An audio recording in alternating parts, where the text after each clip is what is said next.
President Donald Trump's second term has been marked by a whirlwind of unpredictable decisions, leaving both allies and adversaries constantly guessing. His leadership style, erratic and impulsive, has become the defining feature of his administration, creating instability at home and abroad.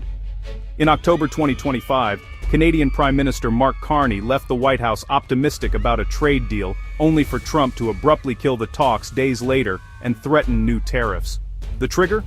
A Canadian tourism ad, quoting Ronald Reagan on free trade, which Trump saw as a personal affront. This sudden reversal shocked officials and businesses, erasing progress on key issues and plunging industries back into uncertainty. Canadians, weary but unsurprised, braced for the economic fallout. This pattern of chaos extended beyond trade, affecting foreign policy, environmental rules, and even White House renovations. Critics warned that such unpredictability was eroding the foundations of American governance. On HBO, Bill Maher pointed to Trump's construction of a massive White House ballroom as a symbol of disregard for tradition. A bipartisan panel agreed. The president's reckless style left everyone wondering what chaos might come next. While political chaos dominated headlines, a quieter crisis was brewing in America's universities. International student enrollment, especially from China, plummeted after the administration revoked thousands of visas in early 2025. These students, who paid full tuition, had long been a financial lifeline for universities. The loss created a massive budget shortfall, pushing many institutions toward collapse. By August, new Chinese student arrivals had dropped 20%, triggering a financial death spiral. Smaller colleges and even major universities faced closure, with 2 U.S. colleges shutting down every month. The human toll was severe. Universities like Johns Hopkins and USC announced thousands of layoffs, affecting librarians, staff, and adjunct professors. Local economies suffered as student spending vanished. The dream of an American education faded, and the institutions that provided it began to crumble. The crisis rippled outward, deepening desperation in college towns nationwide. America's higher education system, once a global beacon, was on the brink. American universities had grown dangerously reliant on international tuition, especially from Chinese students. Their payments funded research, scholarships, and campus expansions, keeping many institutions afloat. When these students stopped coming, the economic impact was immediate and severe. Local businesses, from bookstores to restaurants, suffered as student spending dried up. Landlords faced soaring vacancies, and campus shops saw sales plummet.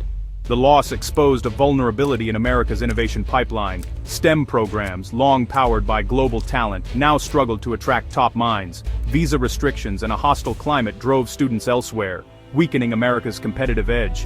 University leaders sounded the alarm in Washington, warning that the drop in Chinese enrollment threatened the survival of dozens of colleges. They pleaded for urgent policy change, arguing that America First immigration policies were destroying a vital industry. The message was stark. Without action, the U.S. would lose its status as the world's premier higher education destination. Something had to give, and fast. Confronted with a collapsing higher education sector, President Trump executed a dramatic U-turn. In November 2025, he announced a plan to offer 600,000 new visas to Chinese students over 2 years. The administration that once called these students a security threat now welcomed them as economic saviors. Trump made no secret of his motives. Universities needed the money, and Chinese students were the answer. The move was a panicked response to a crisis of his own making, bypassing gradual policy shifts for an abrupt fix. University leaders were stunned, hardline allies were blindsided, state and homeland security officials scrambled to process the flood of new applications. The reversal created logistical chaos and exposed the administration's reactive, crisis-driven style. It was a stark illustration of governance by impulse, lurching from one extreme to another. The damage was done, but the bleeding had, for now, stopped. The question: at what long-term cost? The president's reversal on Chinese student visas sent shockwaves through his base. For years, MAGA supporters saw restricting Chinese visas as a core promise. Now, welcoming hundreds of thousands of students felt like betrayal. Social media and talk radio erupted with anger. Many accused Trump of bailing out liberal universities and capitulating to globalist elites. Some allies tried to defend the move as pragmatic, arguing it was America first in a new way. using foreign money to save American jobs.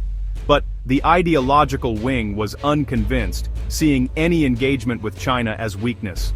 The split created a new vulnerability for Trump, as loyalists openly questioned his judgment.